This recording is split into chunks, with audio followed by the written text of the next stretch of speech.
శ్రీగురుభ్యో నమః. హరి ఓం. శ్రీ మహాగణాధిపతయే నమః. శ్రీ మహాసరస్వత్యై నమః. శ్రీగురుభ్యో నమః. హరి ఓం. యః కర్తా జగతాం భక్తా సంహర్తా మహసాం నిధిః ప్రణమామి తమాదిత్యం బహిరంతస్తమోపహం. యః కర్తా, ఎవరు కర్త, సంహర్త, అందరినీ సంరక్షించేవాడు, మహాసాంనిధి, ఈ ప్రపంచానికి అందరినీ కూడా రక్షించేటువంటి నిధి లాంటివాడు. సంహర్త మహాసాంనిధి. ప్రణమామి తమాదిత్యం బహిరంతస్తమోపహం. అటువంటి భగవానుడికి నమస్కారం చేస్తూ ఉన్నాను. ఆదిత్యోర్కో రవిర్భానుర్భాస్కరశ్చ దివాకరః మార్తాండ సవితా హేళిస్తీక్ష్ణాం శర్మిహిరో రవి. ప్రపంచానికి మొత్తానికి కూడా సూర్యులు అనేటువంటి వాళ్ళు 12 మంది ఉన్నారు. ఈ 12 మంది సూర్యులు ఎవరంటే మేషం దగ్గర నుంచి మీనాన్ వరకు 12 రాశులకు సంబంధించిన వారే అని చెప్పాలి సరిగ్గా ఆలోచిస్తే. అయితే ఈ 12 రాశులకి 9 గ్రహాలు ఉన్నాయి. ఒక్కొక్క గ్రహానికి 4 పాదాలు. 9 గ్రహాలు, 27 నక్షత్రాలు. 27 నక్షత్రాలు, 4 పాదాలు కలిపి 4 పాదాలు 108 వస్తున్నాయి. వీటిని 12 రాశుల్లోకి పంచాం, 9 భాగాలు చేస్తూ ఉన్నాం. ఇటువంటి సూర్య భగవాను నవగ్రహాలని మేషాది మీన రాశులని చూసుకుంటే ఇవన్నీ కూడా సర్వదేవాత్మక స్వరూపంగా మనం ఆలోచించాల్సి వస్తుంది. కాబట్టి ఈ దేవతలు ఎవరు అనేది మనం బాగా ఆలోచించుకోవాలి. వీరంతా కూడా మన కర్మం వల్లనే, మనం చేసిన కర్మని గురించి అనుభవిస్తున్నామని చెప్పాలి. అందులో భాగవతంలో చెప్పారు, కర్మమే జనులకు దేవత, కర్మమే సుఖ దుఃఖములకు కారణం అధిప అన్నారు. అట్లాగే ప్రతి దేవుడికి కూడా అష్టోత్తరం పూజ అంటాం. 27 నక్షత్రాలు, నక్షత్రానికి 4 పాదాలు చొప్పున 108 వస్తున్నాయి. అది అష్టోత్తరం అంటున్నాం. అష్టోత్తరంతో పూజ చేస్తున్నాం. ఎన్ని దేవతా రూపాలు చూసినా అష్టోత్తరం పూజ. శివుడికి అంతే, విష్ణువుకి అంతే, ప్రతి దేవతకి అష్టోత్తరం 108. దాదాపు 12 రాశులు, 27 నక్షత్రాలు, మరి 12 మంది సూర్యులు, తర్వాత ఆదిత్యాది నవగ్రహాలు, వీటన్నింటినీ లెక్కేసుకుంటే అన్నీ సర్వదేవాత్మక స్వరూపంగా నాకు తోస్తున్నది. శాస్త్రం అని మాత్రం నేను చెప్పట్లేదు. పరిశీలన అనేది కొంచెం ఆలోచిస్తే నాకు అట్లా తోచింది. మరి ఇటువంటి గ్రహాలు ఎందుకు ఇబ్బంది పెడుతున్నాయి అనేది మనం తెలుసుకోవాలి.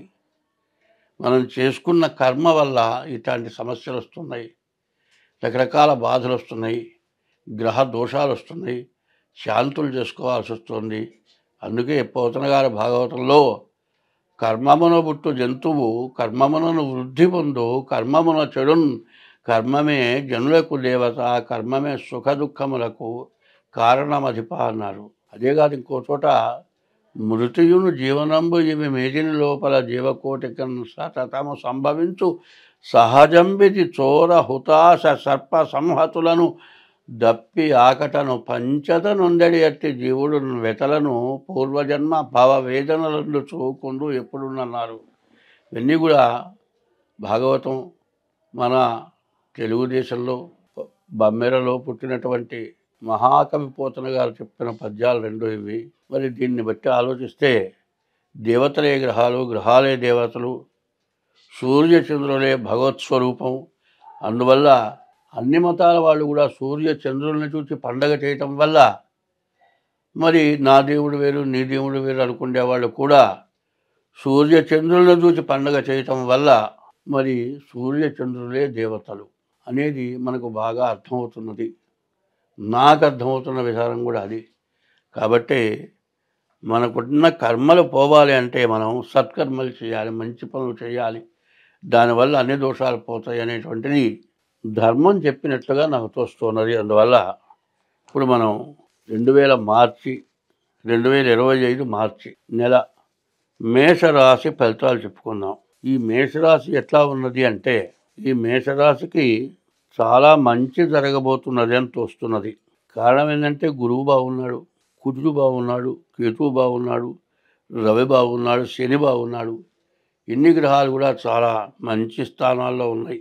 దీనివల్ల మనకు వచ్చే ప్రయోజనం డాక్టర్లు కావచ్చు, వ్యవసాయదారులు కావచ్చు, మరి భూమిని పండించే వాళ్ళు కావచ్చు, ఇల్లు కొనుక్కుండే కావచ్చు, ఇల్లు అమ్ముకుండే వాళ్ళు కావచ్చు, ఇల్లు కట్టేవాళ్ళు కావచ్చు, ఇంటికి సంబంధించిన సామాగ్రిని అమ్మేవాళ్ళు కావచ్చు, విద్య చదువుకునేవాళ్ళు కావచ్చు, విద్యకి తగిన పుస్తకాలు ప్రింట్ చేసేవాళ్ళు అమ్ముకునేవాళ్ళు కావచ్చు, తర్వాత జ్ఞానబోధ చేసేటువంటి వాళ్ళు, మరి కాలేజీ లెక్చరర్స్, స్కూల్ టీచర్స్ వీళ్ళందరూ కావచ్చు, తర్వాత రవి సూర్యుడి వల్ల కానీ శని వల్ల కానీ ఎంతో మంచి జరగబోతోంది. మరి రవిశనులు ఇద్దరు కూడా ఏకాదశంలో ఉన్నారు. చాలా మంచి జరగబోతోంది, చాలా మేలు జరగబోతోంది.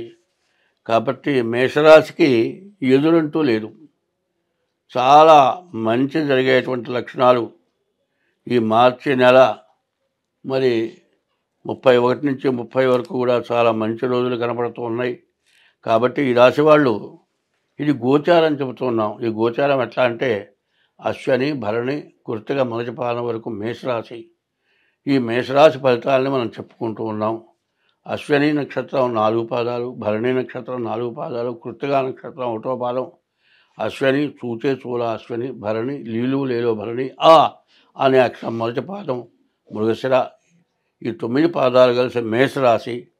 నిజంగా చెప్పాలి అంటే మరి ఆ నక్షత్రాల్లో పుట్టిన వాళ్ళదే గోచారం అవుతుంది. అశ్వని, భరణి, కృత్తిక నక్షత్రాల్లో పుట్టినటువంటి వాళ్ళదే మేషరాశి.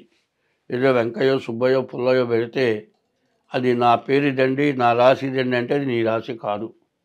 ఈ అక్షరాలు చెప్పాను, అశ్వని, భరణి, కృత్తిక.